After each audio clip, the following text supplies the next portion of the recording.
The views and opinions expressed on the following program are solely those of the participants and do not necessarily reflect the views of the Nevis Broadcasting Company Limited or its advertisers.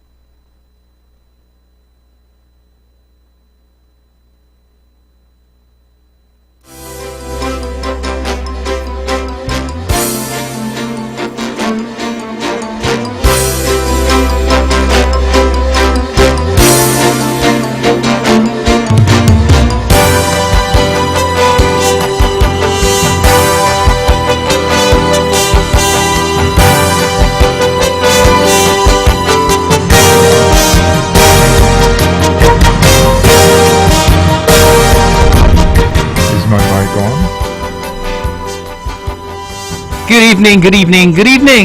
It's a beautiful, lovely Wednesday evening here again in Queen City, Nevis. And let me say good evening and good night and good morning wherever you are, whatever the time is in your part of the world.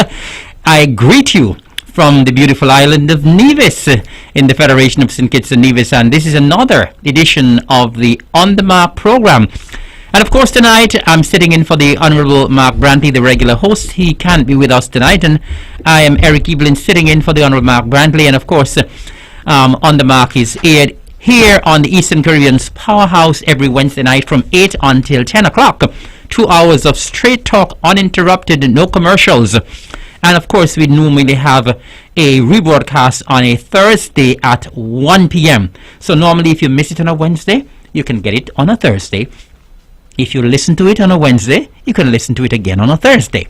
And once again, I greet you. It's a wet, chilly, thundery, with some lightning as well, Wednesday evening. And of course, it's a little different from what we've been experiencing for the past couple of days, probably past couple of weeks. It has been scorching hot here on the island of Nevis. And so we are delighted to get this rain. I understand there's a tropical wave passing through. We have been getting some rain for the week so far, and I understand that probably for the rest of the week we'll be getting some showers. And so we are thankful to the Almighty for the showers of rain. And of course, it cools down the place because, as I said, we've been getting some really, really hot weather. Days hot, nights hot. And so we are very thankful that tonight it's different. It's a little chilly. I know sometimes the Lord can please us. Sometimes when it's hot, we complain. When it's raining, we complain. But we are so very thankful for the rain. And I know the farmers and the backyard gardeners must be smiling at this time because we were really needing some showers. And so we are thankful for the rain. We certainly live in a blessed place. When I was on my way here to the Eastern Caribbean Spa House tonight, there was this song and I said, we're living in a blessed place. And of course we're living in a blessed place here in paradise here in Queen City, Nevis. I want to start, of course I normally start with some greetings, and I want to extend some birthday greetings or anniversary greetings. So those of you who might be celebrating today wherever you are, before I do that, let me just greet all who are in tune to the Eastern Caribbean's Powerhouse Vaughan Radio 860 on your AM dial, www.vaughanradio.com. And of course we are live on Facebook, I think, as well, and so you can get us on all platforms. And we are delighted to come into your homes, into your cars, into your living rooms, wherever you are and you're in tune. We are delighted that you are in tune. And so we want to say good night to the folks here in St. Kitts and Nevis, across the entire Eastern Caribbean, and of course those joining us in the diaspora, whichever part of the world you are. We are so happy to have you in tune. Of course, we know that the On The Mark show is the most widely listened to show in St. Kitts, Nevis, and probably across the region and around the world. And so we are happy to have you. And whatever part of the world you are, we are delighted to come into your homes. So right about now, I just want to say good night. And if you're celebrating today, whatever the occasion, if you're celebrating a birthday, we say happy birthday to you. If you're celebrating an anniversary, we say happy anniversary to you. And I want to just say a special happy birthday to Miss Agnola Hendrickson there in New York City. Agnola, you're celebrating your birthday today. I know that you've been having a blast all day, and I know you're going to have a good time as well tonight to round it off. I understand you're going to be celebrating for the rest of the week. So Agnola Hendrickson there in New York City, good night to you. Happy birthday. And to you, of course, I know your family would like to say happy birthday to you. Your classmates and all of us in Nevis who know you would like to say a very happy birthday to you. You're one live wire, and I know you're having a great time. The King Nico, who actually works with me, understand you're celebrating your birthday today as well. King Nico, a very happy birthday to you. Hope you've had a wonderful day so far, and I hope you'll enjoy what's left of you, especially. And anyone who is celebrating a birthday today, we say a happy birthday to you. If you're celebrating an anniversary, we want to say happy birthday to you as well. And of course, normally when we start off on a high note, we normally peter off. And I want to say good night to those who are not feeling so well tonight.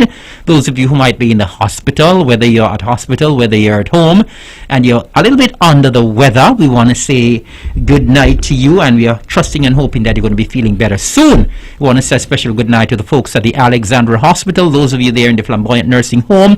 And of course, we say good night to those who are at work on those shifts to keep you well, the nurses and the orderlies and the doctors, whoever those persons are working at those institutions. We say good night to you, and we are hoping that you're going to be having a blessed night. I want to say a special good night to Hilly Librard. Hope you're feeling better today, and I hope you're feeling better tonight.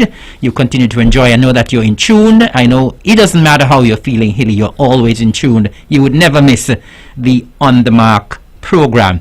And of course, if there are persons who are bereaved, if you are in the bereaved column, we say good night to you as well, and we trust that things will get better and the Lord will be merciful to you. As we leave that now, we want to say a special congratulations to all of the students who would have sat the overseas exams and would have returned some excellent results from what I've been hearing. I've been hearing that we've been getting some good results in the Federation of St. Kitts and Nevis. Here on Nevis, I understand we've had excellent results at the Gingerland Secondary and at the Charlestown Secondary Schools. And, of course, we also had the Nevis International as well. So those of you who would have sat the exams and done well, we want to say congratulations to you. You normally reap the rewards when you work very hard. And I know all of you would have worked extremely hard for the exams, for the overseas exams. I understand that there are some islands in the region that are querying the results and are not very happy with the results that they have received. But whatever the case is, of course, we know that the situation was a bit different this year because of the COVID pandemic. And so things were not normal. All of the papers that are normally written were not written. But whatever the circumstances are, we still have to give credit to CXC, Caribbean Examinations Council, for at least allowing the exams to go on, and whatever the grading system it was, and whatever the grades are, whatever the passes are, I guess it's something that we just have to live with. So congratulations to the students who would have done well. Congratulations to the teachers who would have done a marvelous job with the students. And of course, congratulations to the parents and all of the relatives, because this is normally a very proud moment, not only for the students who did the exams, but also for the teachers, for the school in general, to the parents, and all of the relatives are always very excited when the students do well. And of course, we are always very proud here in the Federation of St. Kitts and Nevis when our students excel. And so I want to say congratulations to all of you who did well, all of you who didn't do so well. We're still congratulating you, and of course there's always another chance. So well done, students, and of course I know you will be looking forward to graduation from those institutions. I just want to say quickly as well that this past Saturday we had the International Beach Cleanup that happens annually, and I was very delighted this year to be a part of that cleanup. I have to say kudos and congratulations to the youth arm. The youth arm of the Concerned Citizens Movement. The youth arm would have organized to do a cleaning the Gallows Bay area from over Bath straight down into Charlestown. They extended an invitation to us, the constituency representatives and other ministers of government, and of course I was there, the Honourable Mark Brantley, the Premier was there, the Honourable Spencer Brand was there as well, and of course the Honourable Hazel Brandy Williams, I understand, would have joined the team over in the St. James's area. And so I was very happy to be a part of that cleanup effort that took place on Saturday. And I want to just make a call, because when we do this cleanup, we realize that there's just so much garbage on the beaches, which is not good. And people, we need to do better. We need to do better. I was quoting some figures in terms of the what is normally collected from the beaches. The figures that I quoted for last year, you had over over 2,000 like pieces of plastic in Nevis, over 2,000 pieces of plastic in St. Kitts, the plastic caps, the plastic bottles, and we as Nevisians and Kittitians, as residents and nationals, we can do better, and I'm asking us to kindly let us start doing better, because every year when we have this International Beach Cleanup, there's just so much garbage that is collected from our beaches, and of course these garbage end up in the sea, and when they end up in the sea, it causes problems with our marine life. Sometimes the fish and the turtles get entangled. They sometimes eat these plastics and other products that are littering the beaches. And the thing is, the microplastics, they get into the food chain, and guess what? When we consume the fish and the marine life in general, we are actually consuming the microplastics as well, and those can lead to cancers and other forms of illness. So we're asking people, please, when you go to the beaches, kindly take a receptacle that you can put your garbage in, and so at least when we have this international cleanup every year, then we would not have so much garbage being taken up from the beaches. It's really not good. And of course, persons go to swim, persons go to the beaches for recreational purposes. But we are saying that when you go, you should be responsible and do not leave your garbage behind. And of course, I'm making this special appeal to residents and nationals of both St. Kitts and Nevis. We can do better, we should do better, and we must do better. And so I was very delighted to join the members of the youth arm of the very vibrant youth arm of the Concerned Citizens Movement, and of course the women's arm was also in action as well over in the St. Thomas's Parish area. I want to say kudos to Latoya for leading the charge there with the youth arm, and Jermaine for leading the charge with the Latoya for leading the charge with the women's arm, and Jermaine for leading the charge with the youth arm. And I want to commend all who came out and were a part of the activity. Of course, we were doing some cleaning, but we were having fun. It was a great morning this past Saturday. And as we speak about cleaning up the beaches and so on and the environment, I'm happy to say as well that last evening I made my debut on the Leadership Matters program in St. Kitts with the Prime Minister. I was very delighted to be a part of that program, and of course I'm in the federal cabinet. I'm the Minister of the Environment and Cooperatives, and I was very, very happy to go there and share with the folks of St. Kitts and Nevis what the Department of the Environment in St. Kitts has been doing, what we intend to do, and what we are asking persons themselves to do to support the efforts in terms of keeping our environment clean. And so I was very, very happy to be a part of the Leadership Matters program last evening. I've been getting some very, very positive feedback, and I want to thank all of the wonderful people who would have called in last night with questions and comments, who would have sent messages in via WhatsApp. And I really want to thank all those who called in and complimented me and the messages that I've been getting on WhatsApp as well. Thank you so very much.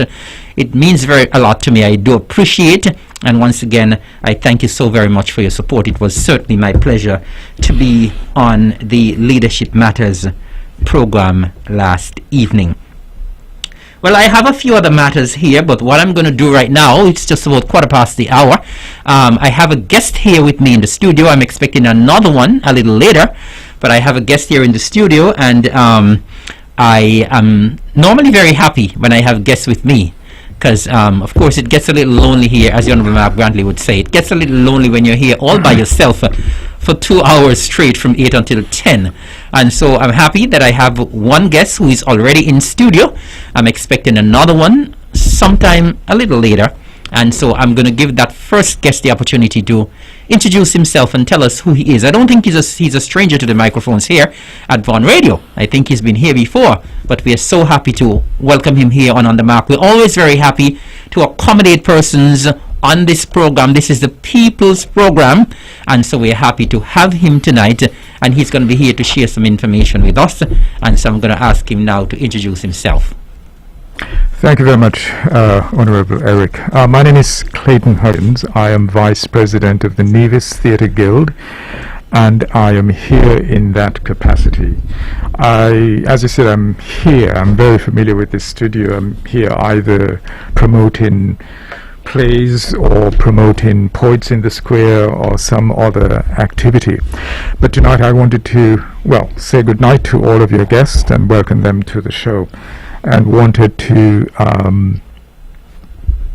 bring to the public's attention that this Saturday we are having a production. The Nevis Theatre Guild is having a production of a play which is called Pot a Call Kettle Black. It will be at NEPAC at 8 p.m. on the 3rd. Tickets are $20. You can get them from members of the theatre group, or you can get them at the door. And it's at 8 o'clock at NEPAC. We are, as everyone knows, in this unusual time, so when you arrive you will be asked to give your contact information, your name and number, which will be recorded. You will have to be masked. You will have to be have your hands sprayed, and there is special seating. I think the hall has a capacity of 400, or is it 200? 400. 400. Mhm. And we, by the COVID committee, we were given a capacity for 130. So we're expecting by those standards to have a full house. And we're looking very forward very much to it. One of the things that we wanted to do is to make sure that although we were shut down as a society, we continued. So when we began rehearsals for this play, they were actually done via Zoom, and it's only in the past 5-6 weeks did we begin to have physical rehearsals.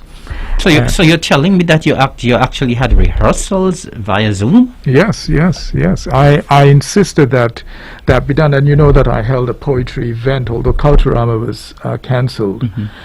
I had a poetry event. Yeah, we'll come back and speak about that. I was going to question you about that, but let us speak about the production first. No, but I just insisted that, you know, when the question was, okay, we have to go ahead, because one of the things we were looking at is when will the society open? And we geared our production for that, which meant that we had to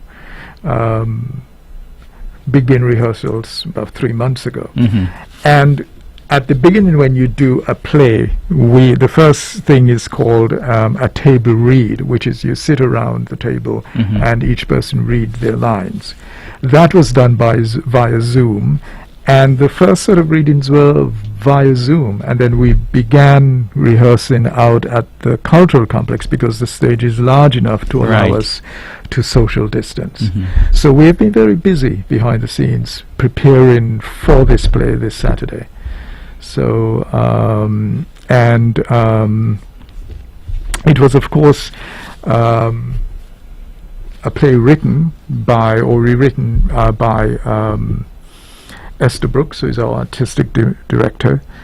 I actually performed in a performance, I think, 3 years ago, but it was rewritten, and the role that I played then is now played by a young lady. But yes,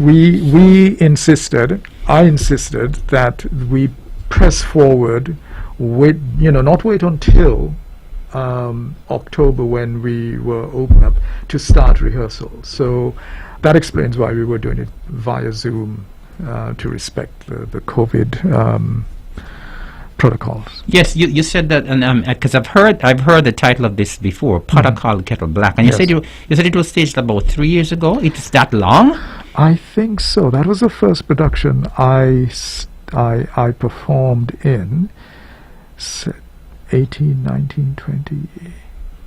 Hold on, it might have been in 2017. Okay. Yeah, because I was off island for some months, and in 20. Anyway, it's been, well, the theatre group has been going for a long time, and so we have always been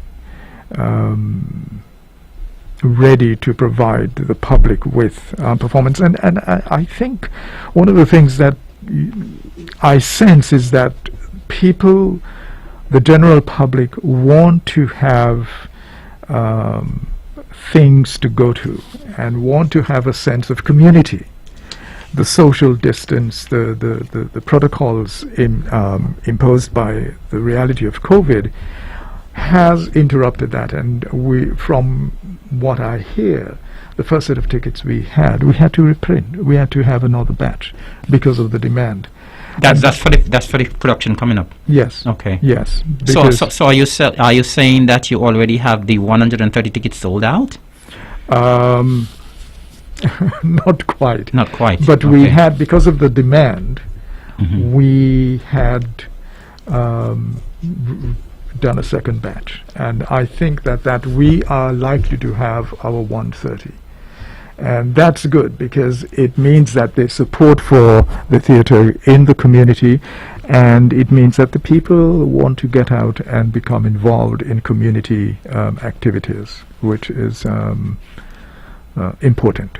I am happy to hear that, Clayton, because I know I have attended functions there, stuff put on by the Nevis Theatre Guild. Yes. I've attended productions there before, and I'm normally very disappointed in terms of the turnout that I see at NEPAC. And I don't know what magic you all would have done now to get at least some more interest. I was wondering, what have you all been doing to drum up the interest in theatre, in the arts? I mean, as I said, I'm always very disappointed when I go there. The productions are normally quite good. Quite good. And the turnout, for whatever reason, has always been very disappointing to me.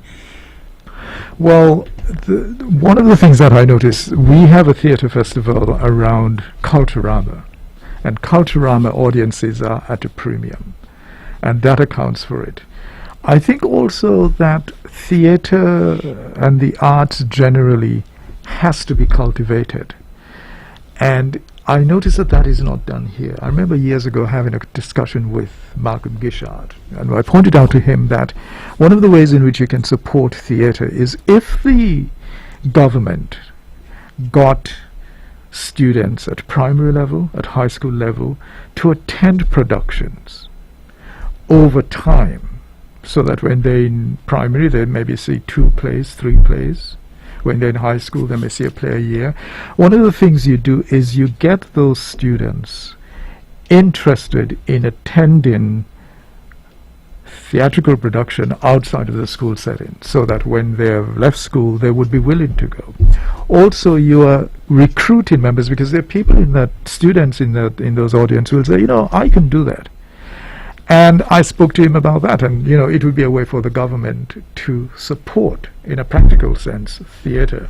But if you do not have a kind of interest, or it has not drifted into your purview, you probably wouldn't be interested in it. And to answer your question directly, we have advertisement on our Facebook page. We have posters. We do word of mouth.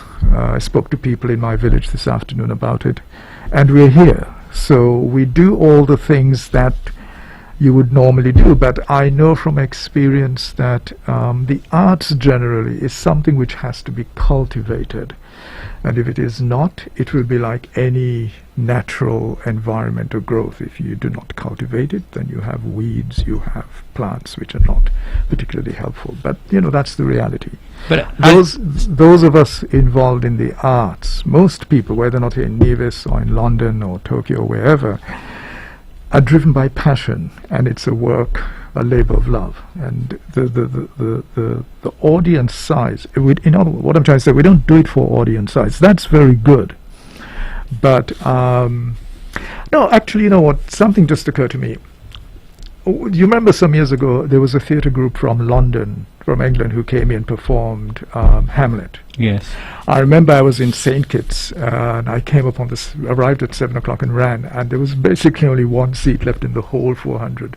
And you know, I wondered, hey, where does all these people come from? When we put on a production, we get 100 plus, you know, maybe 200 if we're lucky. But I do know that part of it is that when we put on our festival, which is at the beginning of Culturama, we attract a certain kind of crowd, people who are old enough to remember that Culturama was started by a theatre group, because I know people who say, oh, you're bringing back the real, you know, the real Culturama. Or people, young people who, for whatever reason, have been either through school or through their church, been introduced to the theatre. So, but it's, as I said, it's like an acquired taste, and we always work to put our best foot forward and hope that the gods smile favor on us. Now, as you spoke about the government, like getting students to go and that sort of stuff, and a lot of the times we put the burden on the government for a lot of stuff, right? I get your point, yes.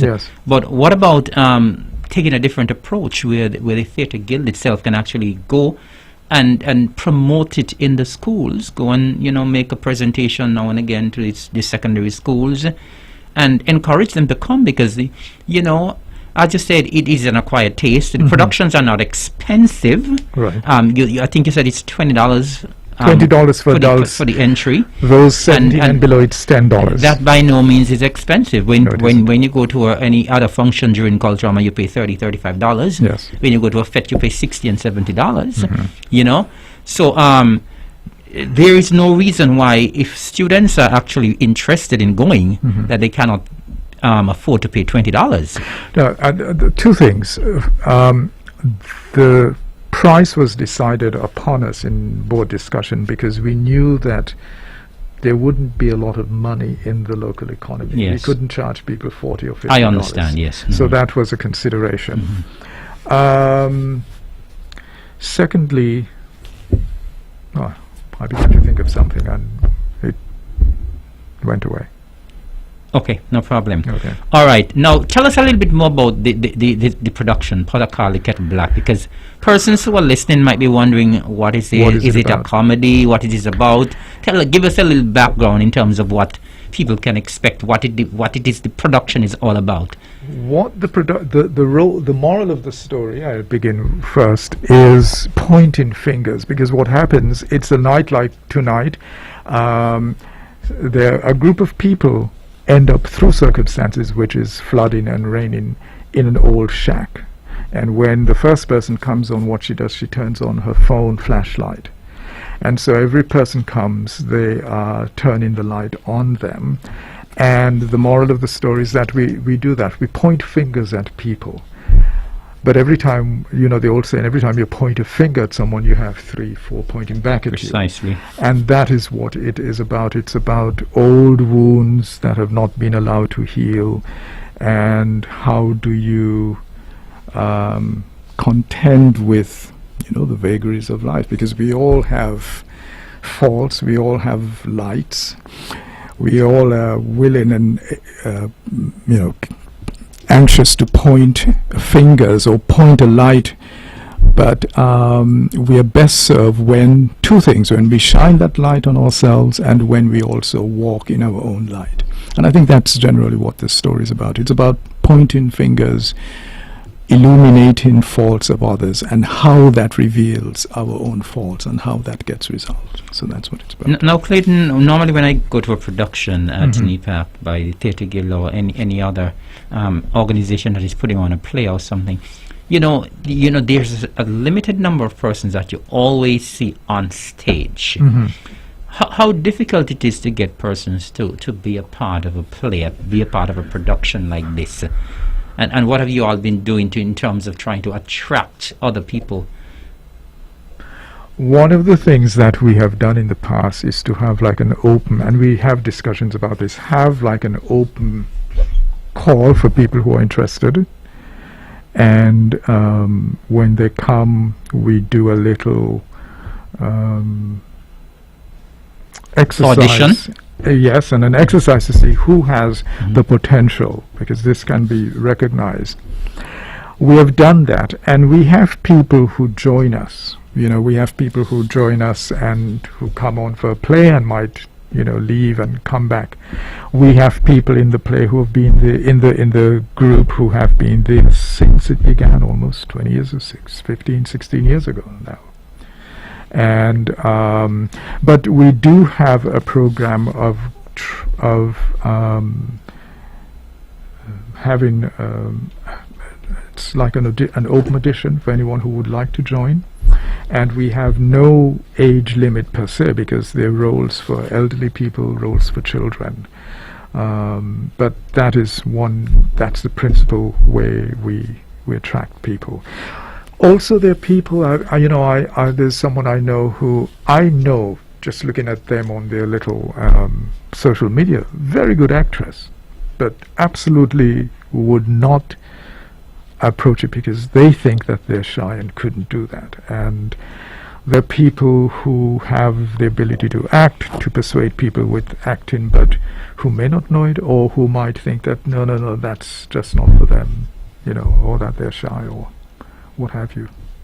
Now, I have to give credit and kudos to yourself and Esther. I think you all have been very, very persistent where theatre is concerned. And I know you all are very committed. Yes. You all are very passionate about it. Indeed. And I must give kudos and commendation to you all for sticking to the task. I know it's been challenging. Very. I know it's been difficult. But we, as the Theatre Guild, where do you all see theatre going in the future in Nevis?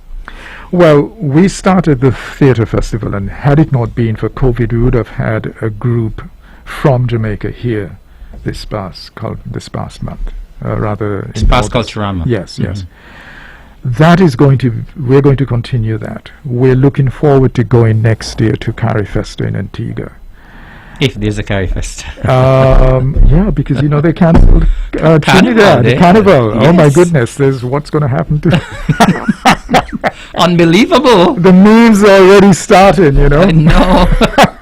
But look, we cannot, I'm going to say things that will probably get me in trouble now, but we cannot close our societies down based on an influenza type, or let's call COVID-19, where the deaths comparable to other influenzas is minuscule. We don't, in other words, we didn't close down the economy for the flu. We don't do that. And the information which is coming out of Sweden, I think it is, and Denmark, where they didn't have social distancing, no mask, anything, the deaths were comparable to any other country who went through this. So I don't quite understand what's going on. I mean, there's more in the mortar than the pistol, as they say. But that has to be acknowledged. But to answer the question, where we are going from here is to continue with the festival, continue doing productions, because we are thinking, I met with Esther today, and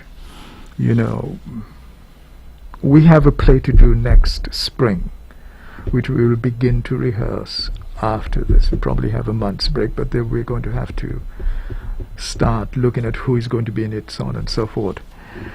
But it's a labor of love. I know I know Esther. Esther did her first production when she was 11 years old. She said there was It's been a long time. Oh my goodness. This is what I said. Those of us who are involved in the arts, you do it. You don't do it for money. You don't do it for the plaudits. You do it for the love. For the love, for Yes. the passion. And if you do not have that passion, you don't have that fire in your stomach, you will fall by the wayside. So it's very deeply rewarding for those of us involved in it, and we hope that we are able to transfer some of that passion to audience members who come and see our productions. If you're just joining us, you're in tune to the Eastern Caribbean's Powerhouse, and of course it's the On The Mark program. I have my first guest on. It's Mr. Clayton Huggins, and we're talking about a production that will be held this coming Saturday at NEPAC. Before Mr. Huggins leaves, he has a couple more minutes with me, but before he leaves and you would want to call and make a comment, please do not be afraid to do so. Our numbers are 869-469-1616, 869-469-1700. If you're calling, I'm asking you to call 469-1616. I am understanding that we're having some issues with the other line. So if you want to call tonight on the Eastern Caribbean's Powerhouse, you must call 469-1616. So if you want to call and make a comment or pose a question to Mr. Huggins, you can do so. I understand we have a caller online. Good evening, caller. You're live on The Mark. Hello. Hi, good evening. Good evening. How are you doing? How are you, Minister? I am great. Evelyn? I am wonderful. And this program would not have been complete unless I heard your voice. So I'm happy you called. And I must say, I stand corrected. Yes, I'm reading my correction. Oh, you are? Okay. Well, I don't know if I can shed some light onto the question you asked, Minister. Sure, go about right ahead. What is our thought about going forward with drama or theater in Nevis? Mm-hmm. I would actually like to see the theater group grow, number one. Yes. Because you need more people to make it viable and sustainable. And then I have a lot of ideas for continuity, which I can't get into right now, but one of the things I really would like to do, which was planned for this year, was a drama award. Okay. And that was to encourage people to be a part of something that is fun, is exciting, and can take them to different places. And when I taught drama in the schools, the children, a lot of the children who I taught, they're not in drama, but they're doing things using the skills that they learned in drama classes, such as being a lawyer. You have to learn to be assertive, Right. and you have to learn to project, and all of those wonderful things.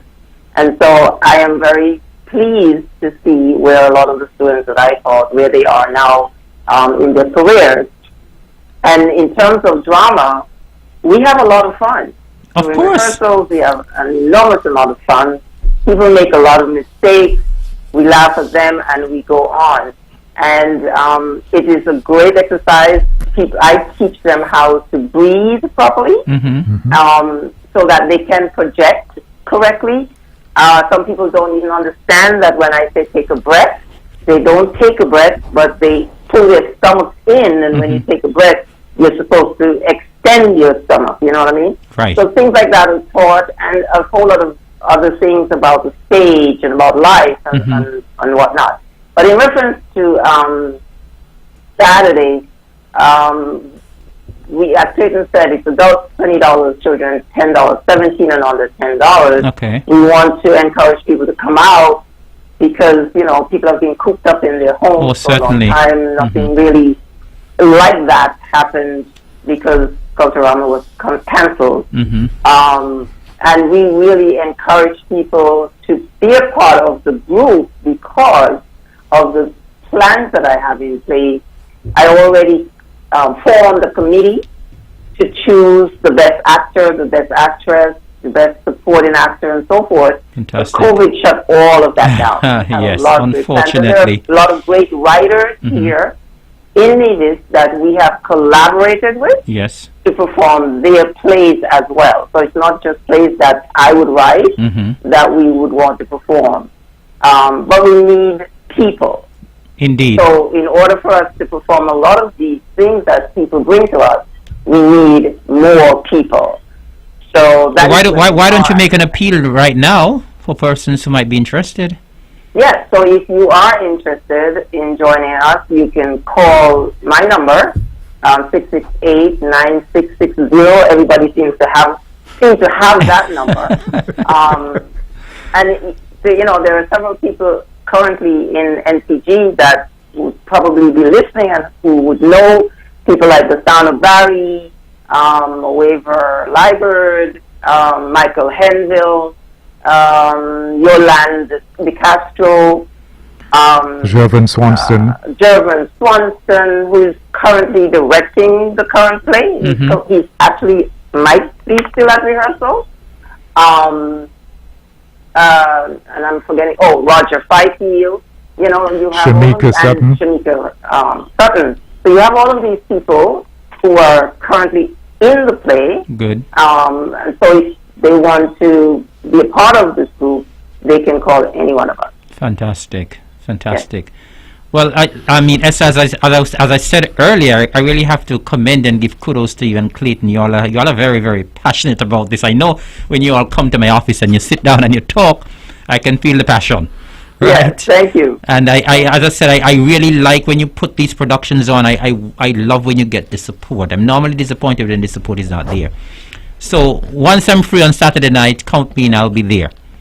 I would love to see you there. Okay. As Clayton said, the play is about pointing fingers at each other and pointing a light in each other's faces. Yes. Meanwhile, there are things that you are hiding about yourself. Good. And we need to be mindful of those things. Of So course. there are some exciting things happening, and the atmosphere that is going to be created for the environment that happens on stage, you will feel like you are a part of it. Great. Yeah. Thank you so very much. Esther, well, before you leave, just make a plug for people to come out on Saturday. Sure. Be there. It's Protocol Kettle Black, and I'm sure a lot of people know what that means. Of course. Yes, and you won't be disappointed. I mean, there's a lot of action on stage. The actors are really getting into it. I saw them last night. There's a lot of stories coming out from everybody's lives. Things are being revealed, and meanwhile, one person is pointing out everybody else's sins, and they also have things that they kept hidden from the public. So we all like nigger business, don't we? Oh yes. Too much. Too much. So it's about nigger business. So come on out and catch them in action as they reveal each other's stories. Thank you so very much, Esther. You're welcome. Such a pleasure having you. Have a good I night. hope Thank you. everything goes well on Saturday.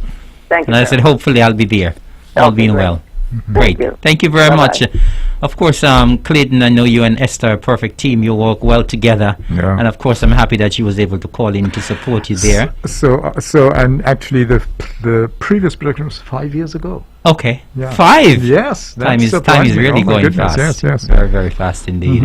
Yes. So, Clayton, anything else you want to talk? Anything else you want to say about the production on Saturday before you leave? No, you had said you wanted. Yes, to I speak- just wanted to quickly question you about the poets Yeah. event that you had. That was around Emancipation time. How did that go? It went well. When I heard that Culturama had been cancelled, and I thought, this is. Anyway, I wanted to do something and knew I would do it out of my own. I couldn't hold it in the square because Yes. it's not. So I found a spot to hold it in town. Yes. Planned it to be, if we had Culturama, the last day, which was the 31st of July, I would have had dedicated to Christina because Yes. the following day would have been the 50th anniversary. Right. As it happened, I decided I'd hold it on the only street in Charlestown that you can block off and not interfere with traffic, which is Right. behind the new Yes. New Red Treasury building. building. Got approval from the COVID committee, and I decided I'd hold it only for 3 days, partly because I was doing it out of my own pocket and so on and so forth. And within Wednesday, Thursday, Friday. Well, the Wednesday, there was, what's his name? Some hurricane or other came by and said, no, we Yes, have different it was a plans lot for of you. rain, yeah. Yes. So that didn't happen. And the Thursday, I didn't hold it on the Thursday because we were still sort of in the afterwash of the storm. Right. The Friday was wonderful because that was done in all the poets dealt with some aspect of the Christina. Yes. So we had Hansel Manners, we had a couple of poets who came up from St. Kitts, Heather Archibald, who's Washington's daughter, a very accomplished poet. We had Harvey Hendrickson, who actually witnessed the bodies being taken from the boat. And it was so moving, deeply moving. I mean, I know that the first time I heard, Harvey wrote a poem about it, and he describes the scene where from about down where the Bank of Nova Scotia is, whatever its Republic Bank is now, to up just past Happy Hill Alley. It was shoulder to shoulder with people down to the and everyone crying to the top of their voices. I mean, the first time I heard that poem, I cried. And he read a poem and he was moved to tears. And I don't think people understand how deeply, deeply affected that event was for this society. It traumatized us. As a society, I think that there are people who are still traumatized by it. I was speaking to a lady, and there are people who are alive who have memories of it. People who remember their families who were lost. We by then had moved to Sandy Point, and that December is when I moved to Toronto. So, and I remember, sailing on Christina.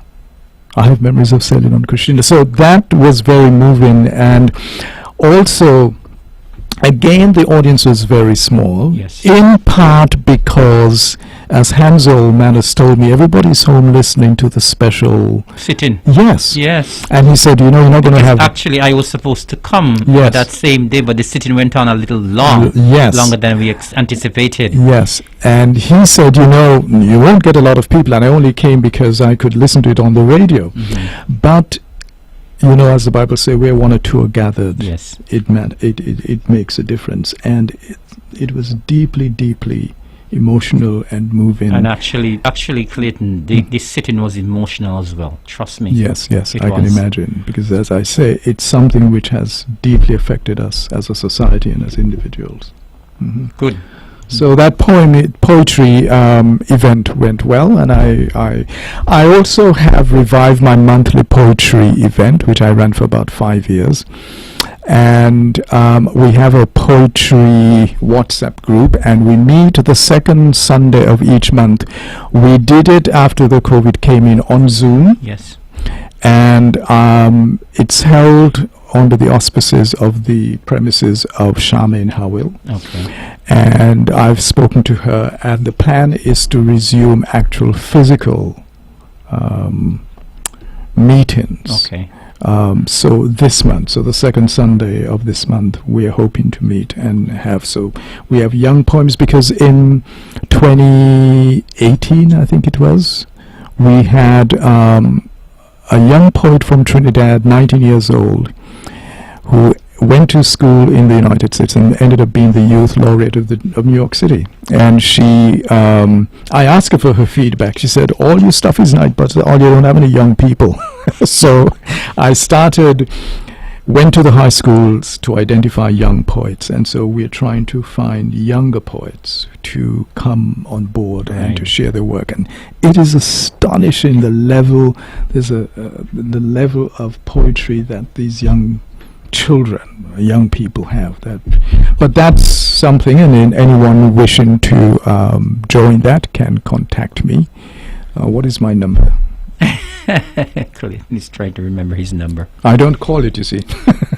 I called it today, so I can tell you what it is now. 66443 I think. Clayton, I can tell you what your number is. 664-4328. 28. Yes, you can call that number. Right. I hardly ever I call won't my- charge you. Listen, if I start calling myself, then I've gone off the deep end. But that may be a form of poetry or a form of theatre. yes, indeed. So so I've started that again, and in part, I'm looking forward to Poets in the Square. I actually spoke to Darren Sandy, who was the first poet we brought in from Trinidad. Last week, because they had a competition where the same young lady, her name is Cameron Bruno, zoomed from New York, and I listened in and and then there was a woman, I think she's a professor at UB. Actually, it's the Boca Festival. Okay. They were part of the Boca Festival. So I'm still in contact with those poets, and I'm looking forward to Culturama next year. And listen,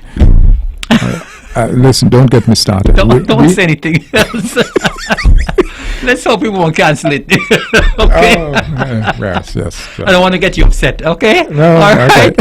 So start making your preparations for Culturama next Listen, year. I have, I'm already doing that. I spoke last week to the person who is making the backdrop Yes. for the sign, because I'm having a new sign and so on. Yeah, I'm always on top of the. Good. Fantastic. Indeed. We look forward to that for Yes. Culturama next year. Clayton, Yes. it was a pleasure having you tonight, and I hope that the production will go well on Saturday. As I Yes. said, once I have the time, I'll definitely come and getting a piece of that, getting that production. Encourage your colleagues, your cabinet colleagues, to come, because you can say, well, you're the Minister of Culture, you should come. But Mr. Brand, Zook, everyone should be there. Yes, well, you can. And actually, now we're at it. The NRP should be there too. We want everybody. We're not partial to colors. Thank you. And remember, Clayton, you have to remind them that they're getting a giveaway price of only $20. Indeed, and I can say it's a COVID price. Yes. Okay. COVID. I almost said COVID. We have so much fun on this program. Clayton, thank you very much for coming tonight. You're very welcome. It's always a pleasure. Yes. And I do trust that things are going to go very well for you and for the Nevis Theatre Guild on Saturday. I look forward to enjoying the production. So do I. Thank you very much for having me. Thank you. And you Good have night a good to night. your audience. All right. Well, of course, I just want to say thank you very much to Mr. Clayton Huggins of the Nevis Theatre Guild. And of course, he was talking about a production that they're putting on this coming Saturday, the 3rd of October. Could you imagine? It's October, almost here. October is tomorrow. And so Saturday, the 3rd of October, and it's happening at NEPAC at 8 o'clock. And it's a giveaway price of only $20. It's a COVID price of only $20, and I'm encouraging you. Of course, you would have heard from Esther, you heard from Clayton, and I'm going to encourage you now. I'm going to try my best to be there on Saturday night. And so I'm encouraging those of you who are listening to kindly go and support the Nevis Theatre Guild this coming Saturday at NEPAC starting at 8 o'clock. I'm sure, and of course, you're going to get your $20 worth. And of course, as I did indicate, I have another guest who will be stepping into the studio now, and I know we're going to be having more fun as well with this guest as well. And I'm always happy when I'm here at the Eastern Caribbean's Powerhouse that I can guess I have one leaving and I have another one stepping into the studio, and so I'm excited to have this other guest with me. As a matter of fact, she works in one of my departments, and I know she's no stranger to the microphones of One Radio either, and so I'm happy and delighted to have her. And just before she speaks, because I have to get her settled in. On Saturday the 10th of October, the Ministry of Health, they are having their annual half island relay. I took part in that last year. I would have done the leg from Market Shop to Brown Hill. The Honorable Hazel Brandy Williams, I think, would have started the race. It's not a race, it's just a relay to get people fit, get people walking, and get people exercising. The Honorable Alexis Jeffers, I think, would have passed the baton on to me, and then I think I would have passed the baton on to Sharon Brantley down at Brown Hill. And so I think there are 5 stations to start at Brickhill, then there's one at Butler's, then there's one at Fothergills, then there's a station at Market Shop, there's one at Brown Hill, and then they will end at the Fit Wellness Park right there in the Stony Grove area. Okay? Bath Plain area. So persons who are interested, of course, you can sign up and call the Ministry of Health and sign up for that. I'm hoping to be a part of that. And of course, you're going to hear a lot more about this in the coming next week as well. The Department of Agriculture here in Nevis, they're having this Taste of Nevis. It's a part of the activities for World Food Day. Of course, we know that we've been hearing a lot about agriculture since we've had the pandemic. We've had a lot of farmers coming on board, a lot of backyard gardeners, and they're having a whole week of activities from the 12th to the 17th of October. And on the 17th of October, which is a Saturday, they're having a special event because they're having a minister's cook-off. And I got the biggest joke for 2020 because the Honorable Mark Brantley at his press conference said that the cook-off will be between himself and the Minister of Agriculture, the Honorable Alexis Jeffers. But for whatever reason, on Monday I got a call, and I have to say it's a joke, because the Director of Agriculture, Mr. Randy Elliott, called me on Monday, and he said he's inviting me to be a part of the cook-off. Now, I mean, I wonder where Randy really here. When he calling me, say he want me to be a part of cook-off. Anyway, that's an aside, because nobody's going to be seeing me cooking, right? The cooking is going to be left between the Honorable Mark Brantley, who say he can cook, and the Honorable Alexis Jeffers, who say he can cook as well. I don't know if they can cook. All right, so they would not be allowed to bring any cooked food to the cook-off. So if they're planning, if Mark planning to allow Sharon to cook his food and bring it there, it would not be allowed. Right, so you're going to be hearing a lot more about this, but bear the dates in mind for the 12th to the 17th of October. It will be a week of activities, the Department of Agriculture having the Taste of Nevis, and it's all in commemoration of World Food Day, which of course is observed on the 16th of October annually. And talking about October, tomorrow is October. We are at the last day of September. We are at the 30th of September. Time has gone by very quickly. We are hoping that 2020, with all the troubles and problems it has given us, it will soon go. And we're hoping 2021 will come and treat us a lot better. But anyway, tomorrow is October. And I have a young lady here in the studio with me. Yes, I'm going to call you a young lady. She's in the studio with me. And she's going to be speaking about some things that are happening, will be happening in October. And what's happening for the 1st of October, which is tomorrow, Thursday. Young lady, could you introduce yourself to the listening public and the viewing public? You're live on Facebook as well, so. Good evening. Good evening, all. I'm no stranger, and I'm certain almost everyone already recognized my voice. For those of you who have not yet recognized my voice, I'm Joyce Movin.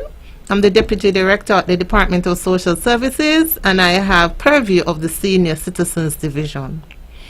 And before I get into why I'm here with my minister, I just want to greet all of my seniors who are listening, my staff at the department, our coordinator, Ms. Trudy Prentice, our field workers, our community caregivers, our director, Mrs. Sandra Maynard Morton, and all other workers at the Department of Social Services. So a pleasant good evening to all. And just before you go on as well, Joyce, I want to just join you in greeting all of the staff at the social services and especially the seniors division. Of course, we're talking about seniors tonight, and I think that the folks in that division have been doing a tremendous job over the years. And of course, since I became the minister, I've been looking at the work that they're doing, and I must commend them for the excellent work in taking such fabulous care of our seniors. And as I always brag, I think our seniors in Nevis get the absolute best treatment in the region. I don't think there's any island in the Caribbean, in the country, that could rival us when it comes to the treatment of our seniors, and I'm always happy to brag about that. So you can proceed now and tell us, why are you here? Okay, I'm here because tomorrow, October 1st, 2020, as in previous years, is designated as International Day of Older Persons by the United Nations and the World Health Organization. They have recognized October 1st, and they set aside that date. 30 years ago, they started this celebration.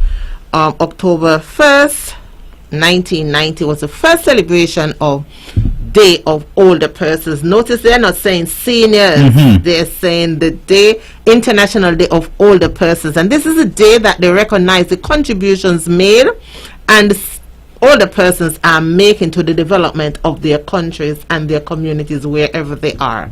So this year we are celebrating another International Day of Older Persons, even though we are in a pandemic. Yes, because we are in the pandemic, and of course we can't keep our seniors down. I mean, since we've been having all these dynamic programs for our seniors, they have a new lease on life. Is moving, and they're always so very excited to get out the house and go to activities, and we just cannot keep our seniors down. And you know what? Coincidentally, this year the theme chosen is pandemics. Do they change how we address age and aging? Now, isn't that kind of ironic? Very. That we are in the middle of a pandemic, but we have to also consider how we are dealing with persons who are more advanced in age. So we cannot leave them out. And we want to, and we say now that sadly that demographic is one of the hardest hit throughout the world. They are most affected. So we do have to adjust how we are dealing with the age and the aging. right now, especially in light of this pandemic. Before we speak about what's gonna be happening for tomorrow and the rest of the month, though, tell us how have the seniors weathered this storm over these past months, having they're accustomed to going out to their programs at the community centers. How have they been faring in terms of not being able to get out to associate with the other seniors, to go to churches often, how have they been faring? Well, generally from our feedback we've gotten from our community caregivers, they are doing well enough. Yes, they miss the recreation and the activities, but they understand why they are home, and they understand why they have to be safe. So even though we were in the pandemic, our department did not leave our seniors isolated. Even when we had to go through the shutdowns, we at the department made sure we contacted our seniors until we were able to go back out physically and visited them. So there was a lot of phone calls to alleviate some of the fears and anxiety they may have. Some of them live alone, they may feel isolated, that persons can't come to visit them. And so we try to reach out as much as possible to let them know, listen, there's still some support here. And I would have gone by, or passed by a few seniors, and they were like so happy. Oh God, I'm so happy to see somebody. This shutdown is, it affected all of us. And some of them were affected more than some. Because as I said, some of them have limited family members. And even those who have those family members, the family members were unable to visit them physically. However, they were still being contacted, and that helped to keep the link and keep them upbeat about things.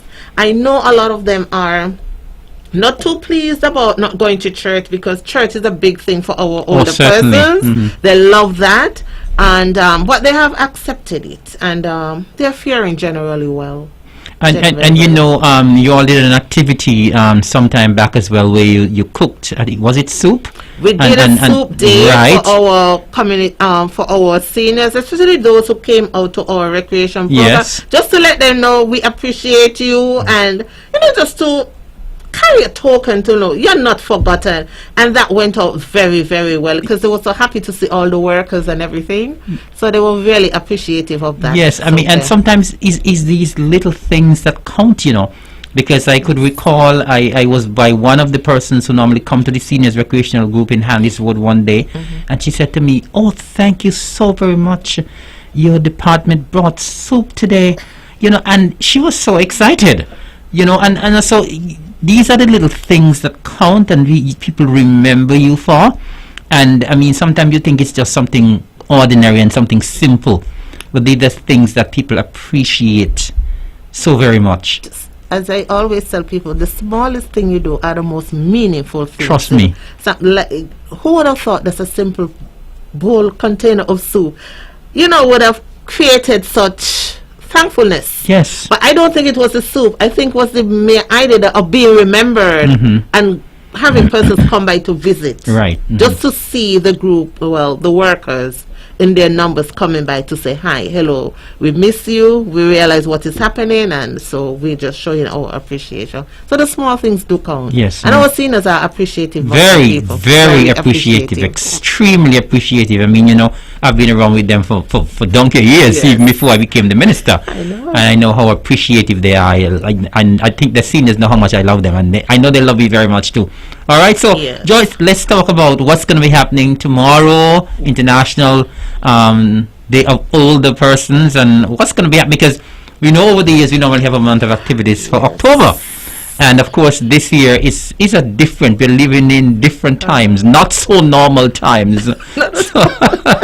Well, sadly, I feel a little bit down, because me too. The month of October is normally so vibrant. We look forward to so many activities. I think sometimes we overdo it. Yes. But this year we have to find something to do, and as we say, we have to work within the protocols that have been established. So tomorrow is International Day, and so the only thing we're going to be able to have tomorrow is the minister giving his remarks on International Day of Older Persons. We had another activity planned, but we are waiting on some logistics in order to have that done. So we are hoping that later in the month we would have that activity where we would get some of the seniors to come together, not we cannot have the big mass as we are used to, Right. but we want to bring them together with an activity with the NCDF.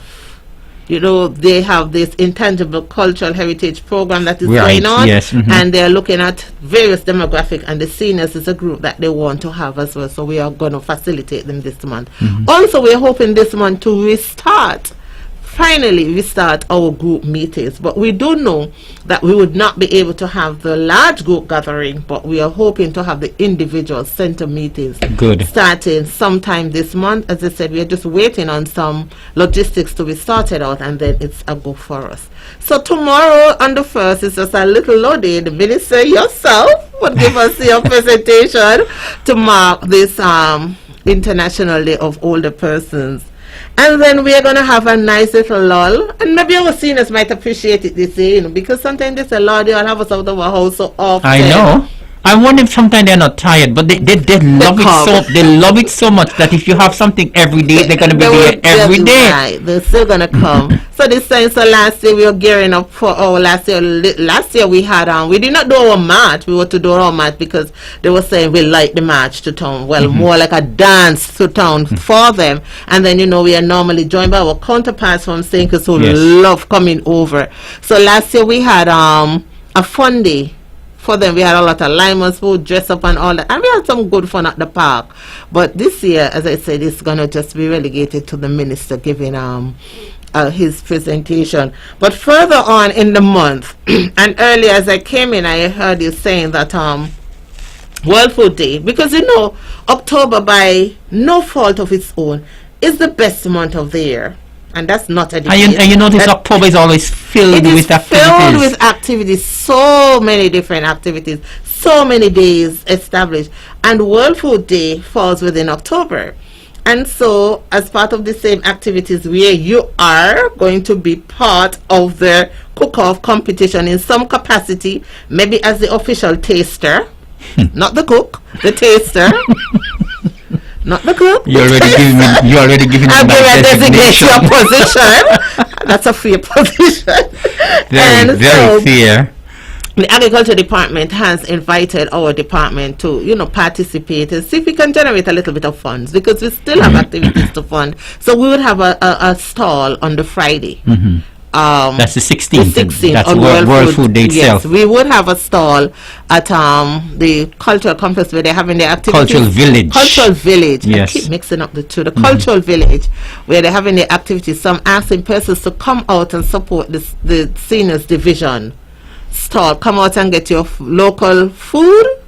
We're just going to be looking total local, because you know we at the seniors division, we have the best food. When we do So go out. tell us what you're going to be selling, man. Just don't say the best local food. We are still developing our menu, but it's going to be predominantly local. And we also have to understand that there's not a lot of money going around, so it doesn't make no sense to come with 20 different pots. Trust So me. we are going to cook a limited amount that we hope would all go. We will look at things like maybe provisions for sure, and fish with some chicken and maybe some johnny cake and saltfish. Not quite sure. We are developing our menu right now, but we will not have a lot of stuff because we don't want to spoil it, and people don't have that money because a lot of people are still not working, so Trust the me, spending yes. power is not as strong as it was last year. Right. But we would participate in that activity. So on the 16th. Now, And that activity on the 16th, you know what time it's going to start and what time it's going to finish. It's an all. I know the activity on the 17th, the Saturday, is an all-day activity. So I'm wondering if on the Friday, if it's an all-day Friday activity is as well. the same thing. I think that is what Mr. Elliott did say. Okay. They're gonna, I think it's an all-day activity. And I think that is called Grill and Beer Friday. Am I correct? I think they have I them- did not get a term Yes, for the, they I think it's okay. called Grill and Beer Friday. Oh, dear. And I know on different days they are focusing on different local Different- products. okay. You know, they're focusing on breadfruit on some of the one day breadfruit. They're focusing on sweet potato and cassava. Okay.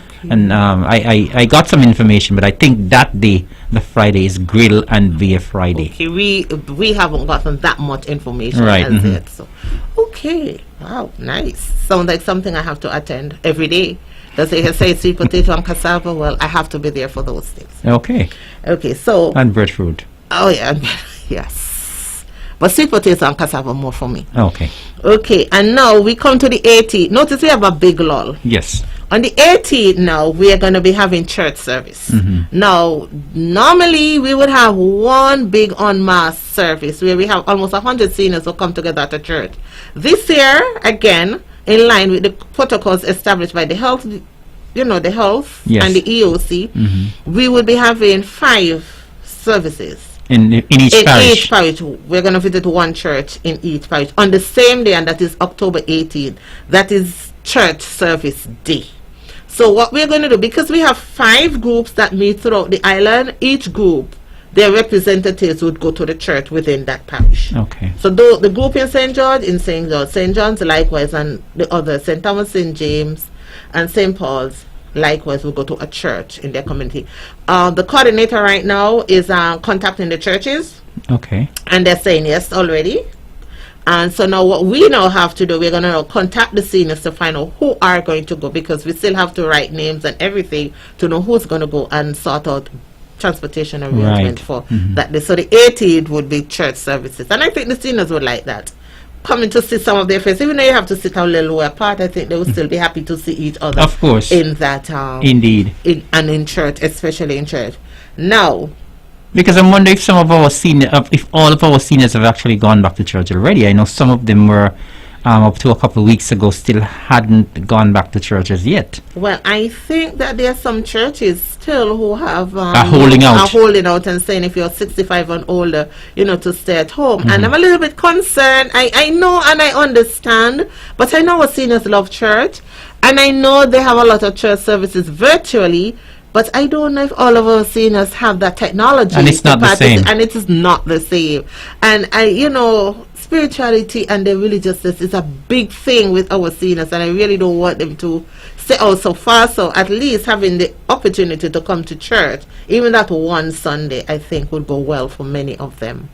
And again, we have to acknowledge some of the seniors too, they're not going to be coming out again to any of our activities, because I guess they're saying they're tired too and they don't want to catch anything, so they're better off, just staying at home, and you're coming in and visiting, and they're okay with that. So they're okay with that as well. Okay, so as I continue with our month of activities, on the 20th, which is Tuesday the 20th, we are having a Seniors Day. Normally, when we have our Seniors Day, we have an activity in the park. However, our Seniors Day will be held right here at Von Radio.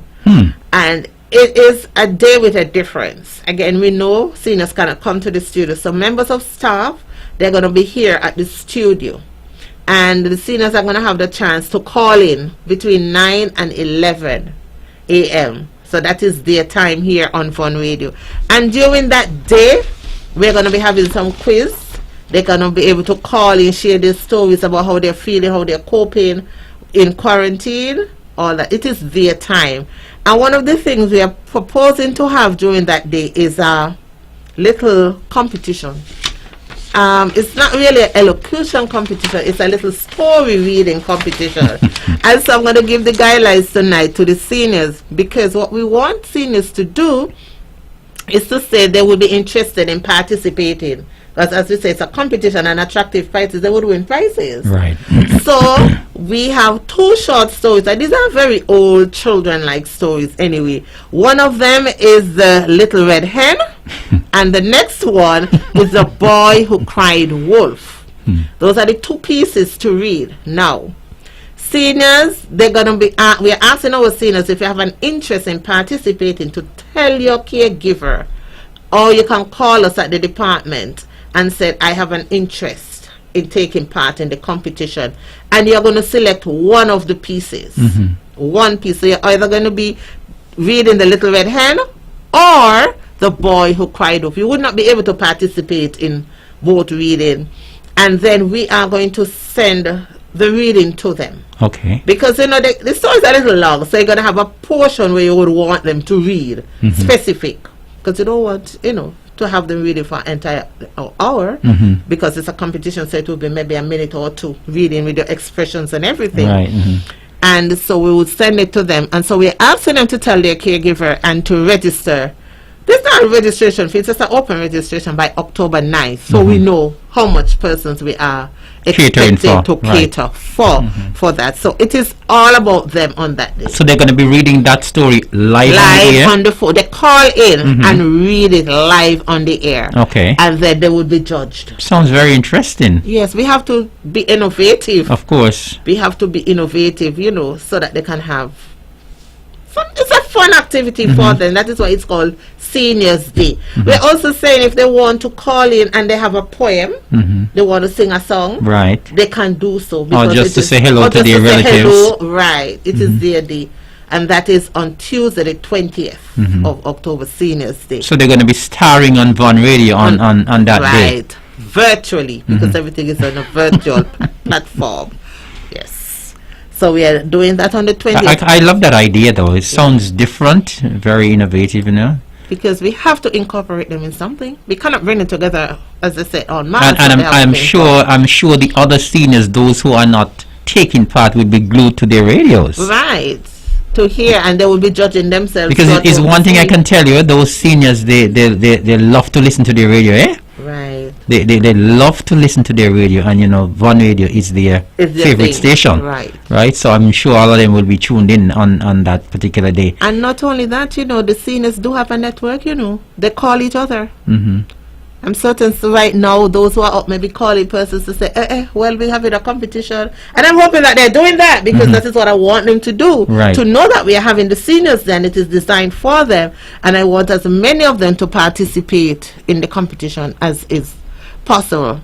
So just call us tomorrow, tell your caregiver, listen, I have an interest and I want to do the Little Red Hen or the Boy Who Cried Wolf. And you know, Joyce, our seniors are not shy. I don't think they are. I don't think they are. I don't think they are. And they do participate, and that is why I miss having them in the, you know, the group setting and stuff like that. Okay, and then on their, Did you give the When- criteria? well, they just got, I didn't get the criteria. Oh, you don't have They the just, full they just criteria wanted yet. to read and who put the most expression and all that and bring life to it, think would be the winner. The coordinator would have more on the criteria of the day Okay. of the presentation. Okay, she would give all the criteria what they are looking for and all because I think she would be the host. Yeah. Fantastic. And then on the 22nd, we are having a community day with a difference, of course. Now, this is our community day.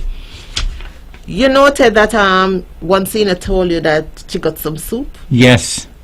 Okay, so what we're doing for our community day, let me backtrack a bit. Over the years, we had started a program called To the Homes with Love for our community day. And then last year, some groups, they went about and doing some community projects. I know the Chancellor group, they planted some trees on the opposite, right there next to the hospital. Yes. And there were some other groups that should have done something. Some of them would have visited the St. George's home and stuff like that. So for this year community day, what we are thinking of doing is that we have some housebound seniors. And I want this to be clear because I don't want it to, you know, to create a little bit of confusion. There are some housebound seniors who do not come out their houses. Some of them cannot come out of their house. Those are the ones we are focusing on. Right. So we are going to be taking a lunch, a prepared lunch to those housebound seniors. Not those who can walk. Not those who can walk and those who go into town. Right. Not those who are housebound. So we'll be taking a lunch to them, a hot lunch to them on Community Day. That is our community outreach for today. This year, because we cannot go in and do the clean up and the things that we would normally do, we are doing that for the housebound specifically. And you're talking about seniors, whether or not when they were able to walk around, they were part of a group, or it doesn't matter. Once you're a senior. Senior generally. So we are asking our caregivers to give us a listing of those seniors who are Housebound. housebound. Not those who are up and down the road. They are okay. Fantastic. Just those. Whether you're part of our recreation group or not, once you're a senior and you're housebound, we will be looking at you and trying to give you a lunch.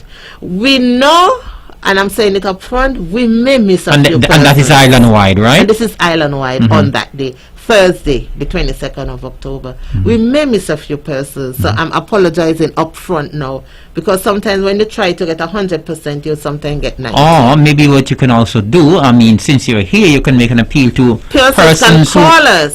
Precisely. Call us if they have and a let relative. us know If they have a relative who is housebound, because not all of our seniors do get a visit from our caregivers.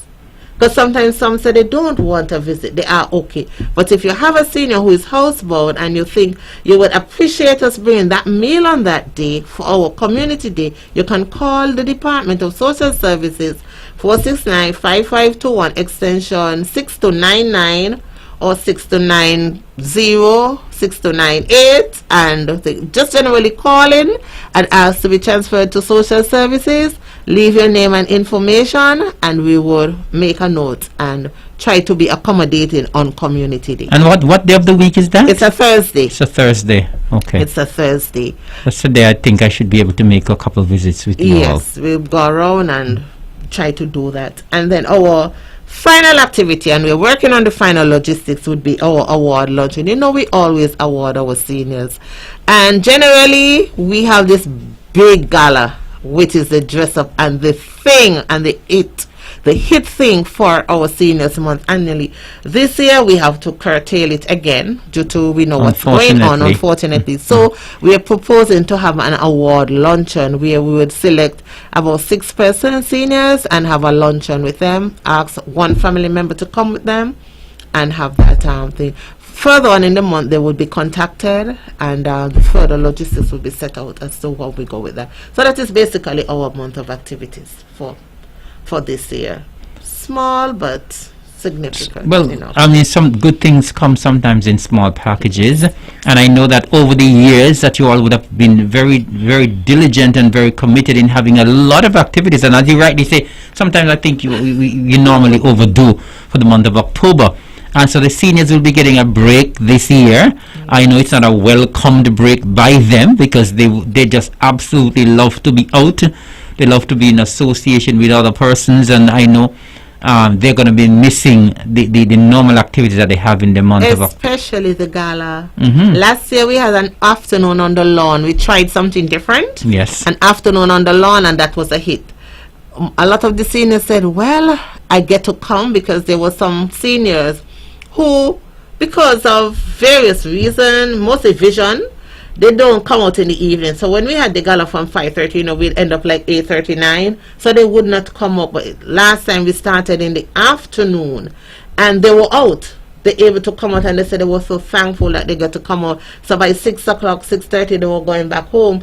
Some of them told me they went home to watch their soaps. I didn't know there's a soap near Coronation Street. I don't know. That's about an it. English soap. Right, so they went home and they got home in time to watch their soap. So they had asked me to do an afternoon on the lawn again, because this is more facilitating to them. And I think, as you age, you don't want to be out so late in the night so you can't see when you're going home.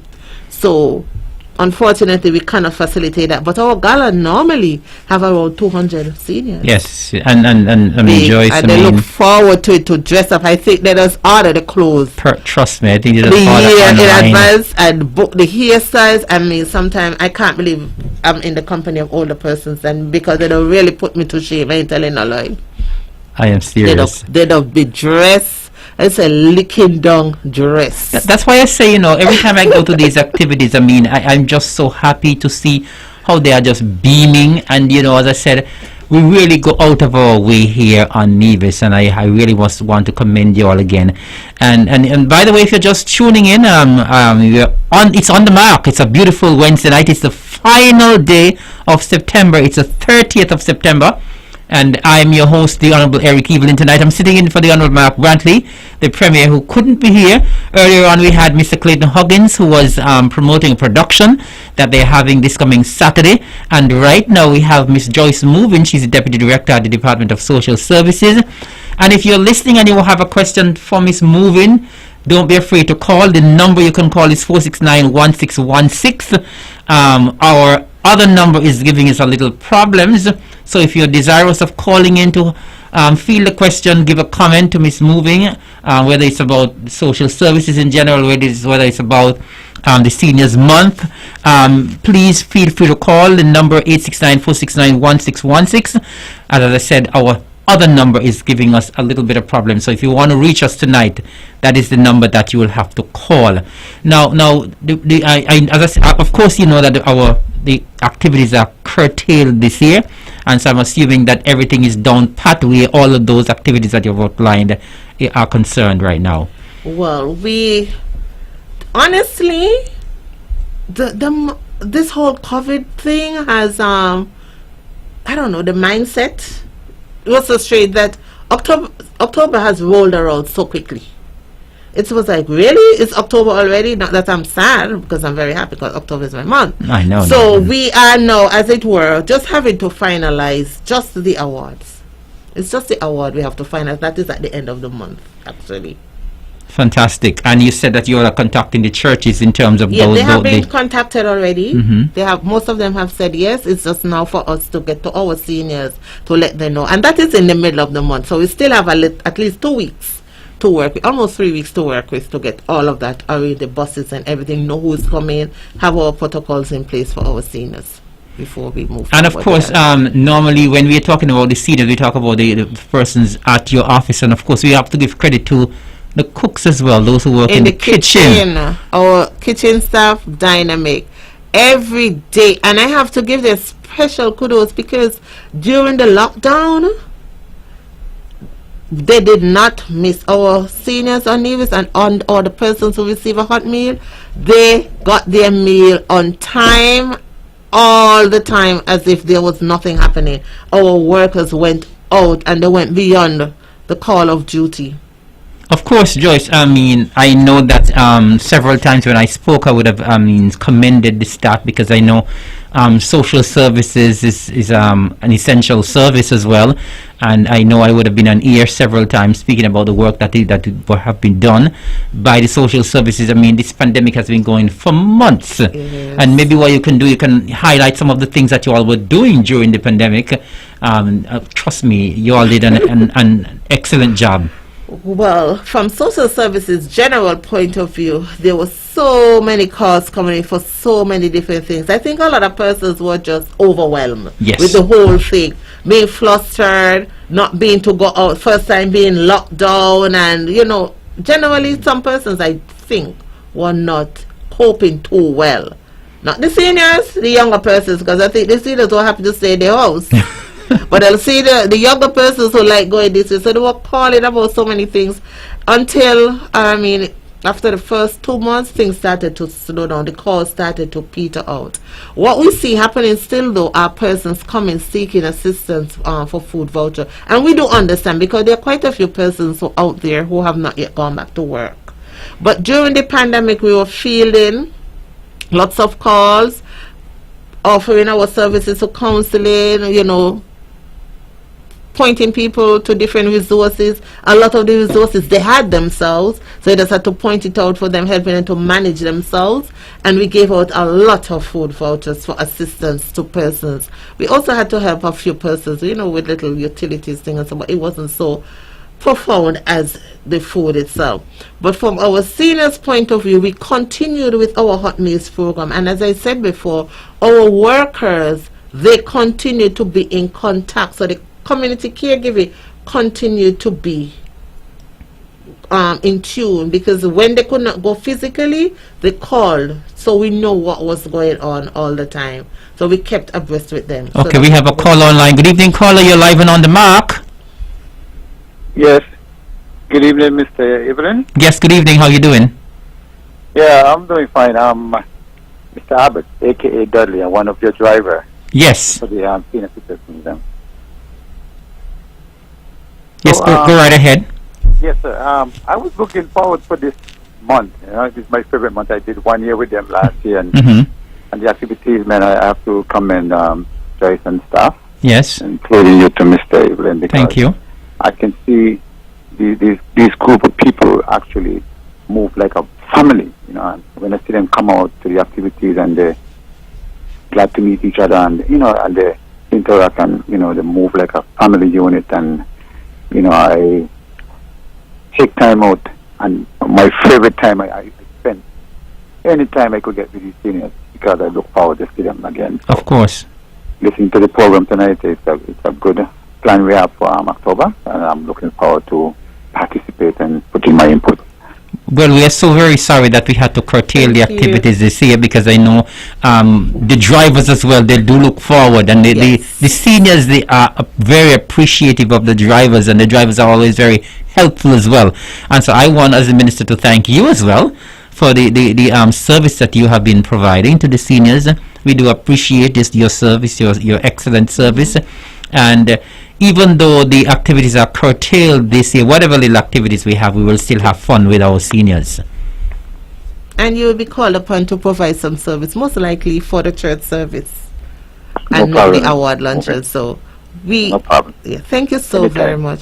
And as No he problem. said Anytime. that, I want to extend heartfelt thank you to the other departments that collaborate with us. Education department, our biggest collaborator. The buses, sometimes we use them more than them themselves, especially during the month of October. So we want to say thank you very much to the management there at the education department, who always works so well with us. And we really do appreciate that collaboration. Also the Department of Community Development and also Public Works, because right now one of our buses are down, and we have to be relying on services from Public Works Department, Ministry of Communication, who helps us to go around with our meals. Up to today, they were out assisting with the distribution of meals, because we know Wednesday is our island-wide distribution day for lunches. So, you know, it can get a little trying when you have one bus. So we have to have two, because the island is divided in two in terms of the lunch provision. On Monday, Wednesday, Friday is St. George's to St. James's. Tuesday, Wednesday, and Thursday it is the St. John's to St. Thomas's area. So on Wednesday we have the island-wide delivery. So we do need a second bus. So we want to say thank you very much to Public Works, thank you very much to Education, thank you to Dudley, to Frank, to Hamilton, and the other bus drivers who work so well with us. Thanks to Chicken as well, and Rogue. They are our real supportive. We call them they drop everything and they come, because of the relationship we have established with them over the years. And as I speak about relationship, we also have established some relationship with some corporate entities over the years. And I must call a few. I must single out City Drug Store. We do know that City Drug Store is our biggest partner with our milestone celebrations, and I will come to our milestone celebrations in a while. So we want to say thank you very much to the management of City Drug Store. We want to say thank you to Development Bank, Credit Union, First Federal Cooperative Credit Union, National Bank and National Caribbean Insurance, Social Security, Lescott Construction. These are corporate entities who are always there with us, sponsoring our month of activities. And I must say, for this year, our Seniors Day, I want to say a big thank you to the Nevis Cooperative Credit Union, because they are the sponsor for that day activity. So I want to say thank you, Mr. Newton and staff, for always being there with us. And the other corporate entities, we welcome you. We appreciate your sponsorship. And we know in this pandemic time, money is hard. So those who are still giving, we want to say a big, big thank you to them. And we hope they continue to do so. Milestone celebration. You know, the milestone celebration is a big thing. It's a big for deal. us. It's a big And I deal. know for you, especially as the minister, and you know, we had to shut it down for a while, but we are back up and running. We started again in August, so we started our milestone celebration. And for those of you who are listening and want to know our milestone celebration, at our department you celebrate your 80th birthday with a plaque and a fruit basket.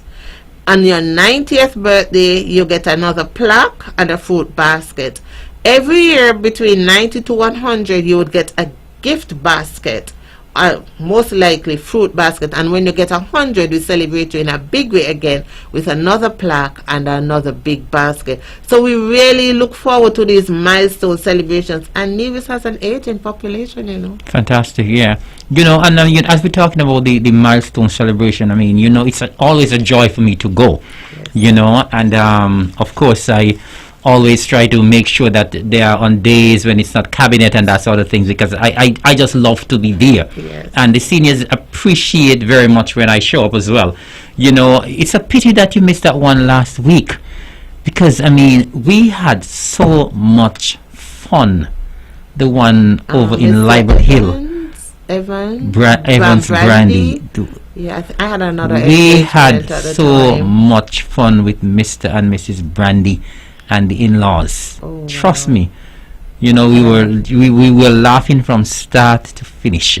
And as I said, I mean, I just love to visit the seniors, and when we have these milestone celebrations, and you know they appreciate it so much. I mean, you can see it on their faces, how they're beaming, and I really want to commend some of the families here as well for the excellent care they're taking of some of their seniors. And as you said, that we have an aging population.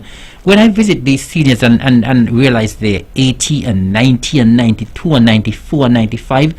And see how well they are looking and holding their own and still doing for themselves, because some persons in their 90s living alone and still driving, doing everything for themselves. So that is really good. It speaks to the way they care for themselves, yes, and the care the family gives them, and also the community, because community plays a big part in that. And as we are on that, I have here that we would be having 2 persons celebrated according to our calendar in October, because sometimes persons don't tell us when they're making milestones until we find out after. So we have, because some people want to be private as well, and we respect that. Yes. So we have in October on the 13th we have Mr. Bertram Roach, and I'm praying and hoping that he makes that 100 mark, because he's coming up to 98. He'll be 98. He's going to be 98. That's my good friend. Yes, on the 13th. And then we have October, I missed the date, Mr. Cecil Herberts. He's going to be 80. He's in Mount Lily. Right. He's going to be 80. So those are the 2 we have. And then in November, you know, we have 2 centenarians, Aaron Evans. Yes. Miss Mem Brown, she's going to be 104 on the 1st of November. Wow. And Liza Jeffers in Hamilton, that spicy lady. Very She's going to spicy. be 101 on November 30th. So we have a milestone on the 1st of November on the 30th. But those are our 2 centenarians. And we are hoping and praying that come January next year, we get another centenarian. Yes, I am hoping and I'm praying. I'm very confident. Yes, of this one, you know. So we just have to continue. And we continue to encourage the family. But even as we are about to celebrate with others, I have to pause here and extend my condolences, because we lost quite a few of our seniors in the recent past. Quite a couple of them would have been participants in our recreation program. So I want to extend condolences to the families at this time who are bereaved. You know, and we had one who was laid to rest on Monday, and he was part of our program because he was out with us last year. Yes, because last year we had an activity where we celebrated our seniors 90 and over, and he was out there, and I could distinctly remember his vision was fading. Yes. And then Mr. Roach, who's going to be 98, he played the harmonica. And I could remember Mr. Freeman getting up and saying, "Wait, is that Mr. Roach? Bertram, that you? My friend Bertram?" And there was this big camaraderie started right there. So it was so good to get the older persons together, and they had not seen each other for a while. They hadn't heard about each other for a while. So bringing them together for that simple luncheon meant so much to them. Indeed. So much to them. So we were looking forward to doing that again this year, but again, unfortunately, that is not possible. And then, of course, we lost somebody else in the 90s in Hanley's Wood. Mr. Maynard as well. Yeah, and we lost Sister Harris in her 90s, and we lost one of our staunch members, Carmen Brooks, in her 80s. So, we have lost a bit of our seniors, but we are consoled that they would have contributed, and they've gone on to a better place, and we do understand. And as I said, we're just holding up the families in our prayers. Indeed. And we try to be there for them as much as possible. So. And we are hoping, of course, that we will be able to celebrate with Miss Brown, Mary Brown, on the 1st of November, and Liza on, is it 30th? The 30th of November. Yes. Yes, our centenarians. And during the lockdown, we actually had Centenarians Day, which was on May 31st. Yes, I could recall. Yes, and so we visited the 2 centenarians, and we made presentations to them. So we still continue to, to interact with our older persons. And as I say that, I have to greet my counterpart in St. Kitts, because this year there will be they had started a celebration for their 20th year of having their community caregiving program. And so again, their activities were curtailed. And they had a competition, a national dress. I heard about it. Yeah. And I want to use this rostrum to extend heartiest congratulations to Miss Rodney Elliott, because I saw something in the media that she won the best dress competition. So Rodney, congratulations for being the winner of the Independence Dress. So it was a federal thing. It was a federal thing. Okay. And so our own Rodney won the competition. So Rodney, big up yourself. Congratulations to us from the Social Services Department and the Seniors Division. But I'm not sure if she's a senior, but I'm going to say congratulations, whether you're a senior, young senior or senior. So congratulations to you. I was so surprised when I saw the name, but I didn't see the pictures, you know. I just saw the name and I forgot the other person. But she was from St. Kitts, the second winner. Well, the first winner was from St. Kitts. Yeah, and so even as I speak tonight, I still can't help myself but reflect on last year's activities. And in this sense, last year we were being overwhelmed with our Queen show. And so tonight, I still want to. I have to remember those good days. You know? Of course, and they I were have fabulous days. Yes, I have to acknowledge our first ever Queen, Queen Maretta. She's always says to me, I don't care how many shows you have after, I am the queen, the first queen, and that cannot be taken away. And then, you know, we had that fantastic show last year. That was more than fantastic is an understatement. Yes. And Queen Idella, good evening. Good evening. And I have to say, Joyce, I mean, y'all in that seniors division, you all know how to pull things off and pull things off successfully, you know. And it's always good when you get the support of the seniors, because, you know, you have all these programs, but if you do not get the support of the seniors, it's all for naught. Exactly. And the support from the seniors is always very overwhelming. When you have these concerts and the seniors come out and be a part of the I know you've had some wonderful concerts at NEPAC, you know, and the support is always there, the participation is always there, the interest is always there. There's just so much interest that is generated among the seniors. And as I said, Joyce, I really don't think that there is any other country in the region that have these kind of programs that we have for our seniors, and I think our seniors deserve to be very proud of the way they are taken care of. That's true. Because I've spoken with my counterparts in some of the islands, and that's like, really, all of these things, especially the Queen show. They were like, how you guys get that done? I was like, well, we market and we try, and it works. Well, of course, the Nevis Island administration is an administration that is very caring, and of course, we care for all, including our seniors, and that is why we have taken such extra special care of our seniors in terms of the programs that we have. And as I said, I mean, the management at the Department of Social Services has been quite good, and I don't think that the seniors can ask for more. That is true. And I mean, outside of these ordinary programs, you know, we still support our seniors by our subsidized utilities program. That's a big program, and that is assisting our seniors to live a better life. Because from the inception of the program in 2014, I can tell you that they are, even though it's a subsidized program where they get a subsidy on utilities of up to $150 for electricity and $39 now for water, there are some seniors who have never paid a bill since that. And I normally ask them to give me little feedback. Even though I may not have a box where they write, you know, anything. I just ask them, how is it impacting you? I remember clearly one lady said to me one time, I met her right outside administration yard. I said, how are you doing? How's it affecting you? You know, just generally chit-chat. She said, you see me right now? I'm going right in here Best Buy now to buy a kit of ice cream because I don't got to pay light bill this month, and so I'm treating myself and my husband to a kit of ice cream. And I felt good knowing something as simple as a bowl of ice cream was what they couldn't buy before because of the the bills. And we have to understand and acknowledge a lot of our seniors are living on a minimum wage. Yes. Because they are now dependent on Social Security and pensions. And I know a lot of them would have migrated before and they're now back home, they're returnees.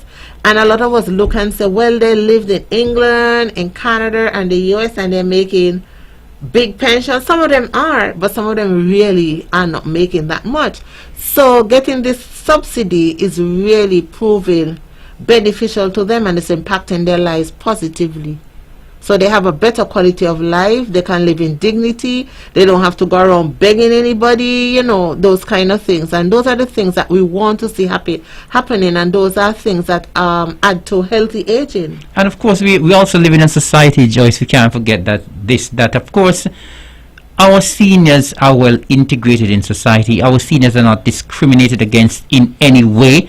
They are not cast aside in any way. I think generally because of the programs that we have been doing, because of the PR that is out there, because persons we are taking such good care of them, you do not see the younger persons casting any aspersions on the seniors when they see them on the road. They normally are very courteous to them, and so I believe it's because of that work that is being done in social services.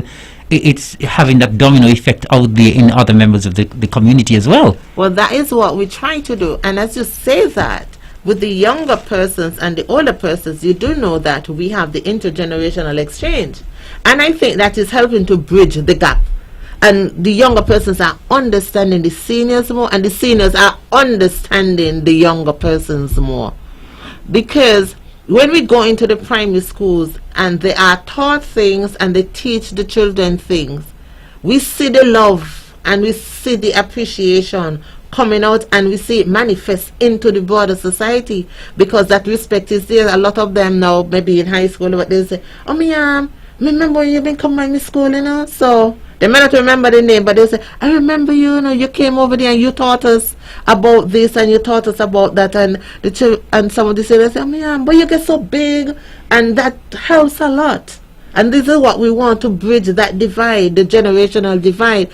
So that's why we have all of these programs. So again, the intergenerational exchange is another program that we have established with the primary schools. We go in, spend the money with devotions, sit in class, teach, and then they actually have lunch together. So they commune together. And I think it is a very beneficial program for all, because we don't want our older persons to depart this life without sharing what they know, because then we'll be losing a whole part of our cultural heritage, our traditions. That is what the older persons are there for, to nurture and train and teach our younger persons so they can appreciate what they would have gone through and understand the struggles of our older persons. And I think in doing so, the younger persons will be generally better and well-rounded individuals. And intergenerational program as well. What I've realized as well, it's also teaching the children, even those in primary school, how to treat the seniors as well. I could remember I was at one of those programs once. I think it was over at the St. James Primary School where the students were actually escorting the seniors in. So you're teaching them how to be courteous. Because, sometimes even when we were growing up, sometimes younger people were not very courteous to the older people. No. They call them all kind of names and laugh at them. And precisely. Like that, you don't see that happening in our society now. So we're doing that intergenerational thing. As we're saying, we're trying to bridge the divide by bringing these programs. So they're understanding this is your granny, and this is, and helping granny to also understand the young persons, because a lot of the time we say the young persons are rude to the seniors, or sometimes let's face it, sometimes the seniors are rude themselves. So when bringing them together, they understand the both sides of the coin. And not only that, that with us at the department some years ago, we trained our seniors in computers. So they became adept with technology. So now that is why I'm convinced a lot of them are able to cope through the COVID pandemic, because they have computers in their home and they know how to operate them. Because they're on Facebook. And I mean, have their WhatsApp. I am amazed sometimes Listen, I'm amazed sometimes how these older folks can use these telephones. I mean, last week, as I said, you really missed that celebration at Lywood Hill, because I see the lady there and she's sliding and she said, I have his speech here. It's on WhatsApp, and he's 80 years, and I mean, she was like reading the stuff off the telephone, and it was really amazing. And I mean, I am really heartened when I see how these older persons are using the technology just as good as us, the younger ones. Right. And as I say that, when I think about, and let me go back to the theme, pandemics, do they change how we address age and aging? I know during this pandemic, as I said before, a lot of us were all panicky, worried, concerned. Oh my God, I can't go out. They got me on lockdown. We can't go out and stuff like that. But there were some persons who really appreciated that time, because you know what? They took that time to get to know the people around them. They get to know their family members. They get to find love within the household again. And we found that our families got closer because you had nowhere else to go. Precisely. So you had to see me, and so because of that, I think a lot of relationships were mended. So that's a positive that came out of this COVID, and I think a lot of people now appreciate the older persons within the home, because when schools have been closed and we had to go back out to work, it's the older persons had to look after those children, of course, because there was no daycare open. So you see, everybody have a purpose, and I think the COVID has brought us to a point of better understanding the need to have that relationship one with another. And of course, you didn't remember. You haven't even mentioned as well. Our seniors can play steel pan. Yes, and that is something was coming to, because right now we are trying again, so the protocols to get them back in training. Nevis might be the only place I know who have well, maybe Trinidad might have one, but a senior steel orchestra. And this was a skill they developed in their retirement age. Precisely. Because they never played that before. You have people. You have persons in 90s playing steel pan and holding the notes. And I can't play pan. I must confess. I said I was going to join up the steel orchestra, but I guess it's not too late. It's not too late. When we restart, I am learning, so you can learn. You're younger than I am, so it's never too late. And our seniors in Nevis have taught us that you're never too old to learn something. It's never too late to do something. No, have you seen our seniors when they model? You've seen them model? Of course. And one of the things I do appreciate from our department is that we have encouraged our seniors to do things that they were unable to do in their youthful and childbearing age. And I think they feel so free, they feel so comfortable that they engage in activities. When I saw one of the ladies, I think she's 90-something, stepped on the stage modeling, I was like, really? Can't believe. Persons could not believe this is somebody 90 with such upright stance, walk, everything. And then back to last year's show, you remember 85-year-old Josephine Dan? Yes.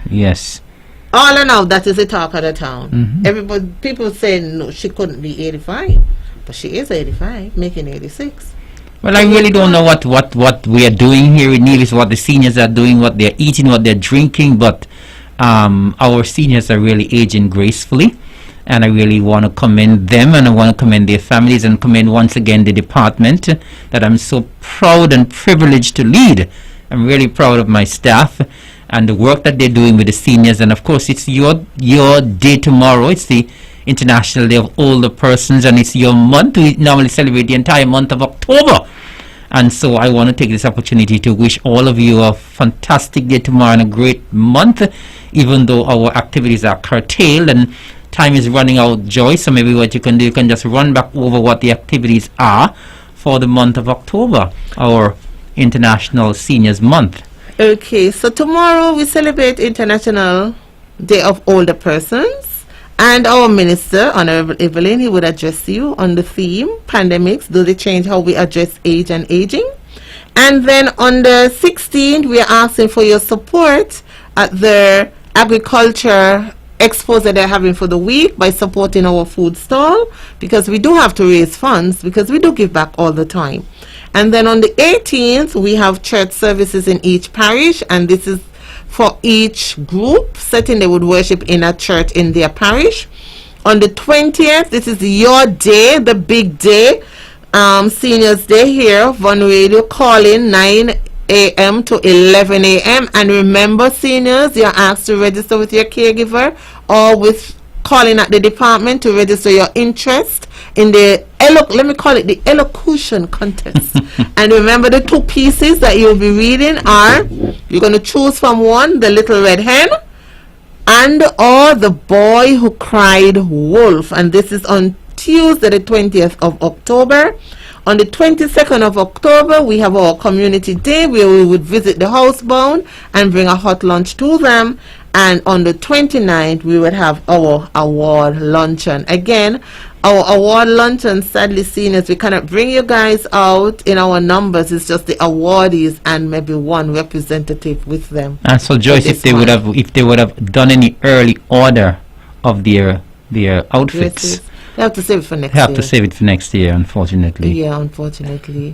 But then if God, and I'm hoping that the borders are open. We normally have an activity for Valentine's Day. Yes. We normally have that. And then, in June, we normally would have had our big beach nick. Yes. So we always have some activity going on throughout the entire year for the seniors. But, October is normally our big month. And I'm hoping, and I'm saying now that with God forbid and this pandemic wears off, next year is our next show. Yes, remember it's every 2 years, Queen. So I'm sending out an appeal now for persons who may have an interest. And maybe next year, because everything is going to be good, I'm hopeful. prophesying. We are hopeful. Yeah, we are that looking to have 2021 could be kind to us. Right, we are hoping to have a Mr. and Miss Seniors. So men, this next year going to be a turn as well. So we're hoping to have that. So we start, what is the term we're looking for? We're scouting now for participants. So you can let us know if you have that interest. Fantastic. Joyce, Yes. you have any parting words? Well, again, I just want to express my gratitude to Von and yourself for having me here. And I want to wish all of my seniors a happy International Day of Older Persons. And I want to, I just wanted to enjoy your month in whatever capacity you can. We understand these are trying times, these are different times, and these are difficult times. So we cannot bring you all together, but you are never far from our thoughts. To my counterpart in St. Kitts, I want to wish you guys the same thing down there, and I hope that your activities would go well.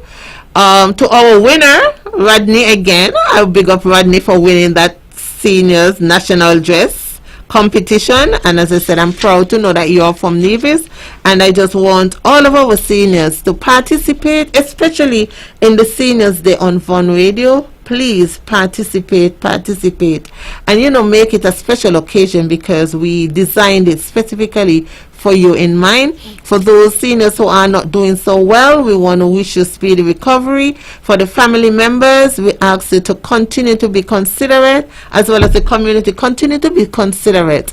And we too may get old, and we would want persons to show us some form of consideration. So continue to love and appreciate our seniors, and continue to care for them, and let us continue to revisit how we look at age and aging.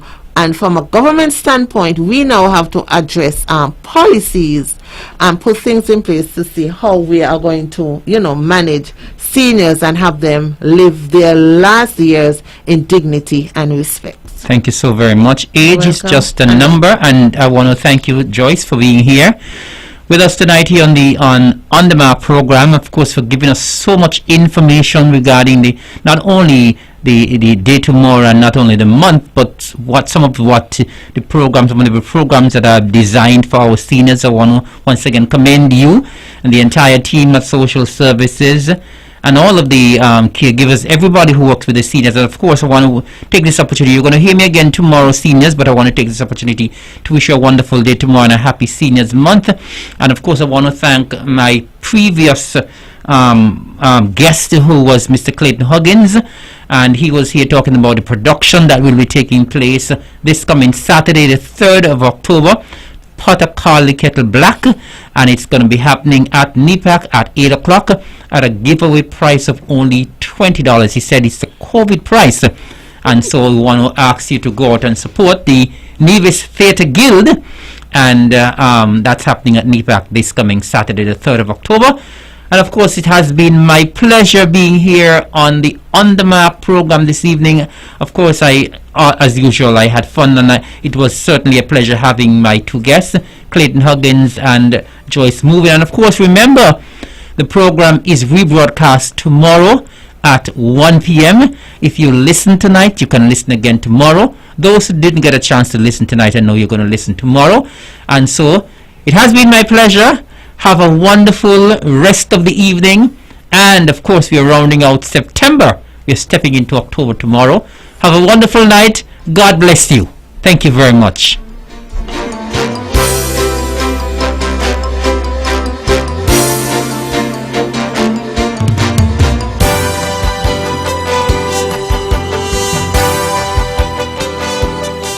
The views and opinions expressed on the preceding program were solely those of the participants and do not necessarily reflect the views of the Nevis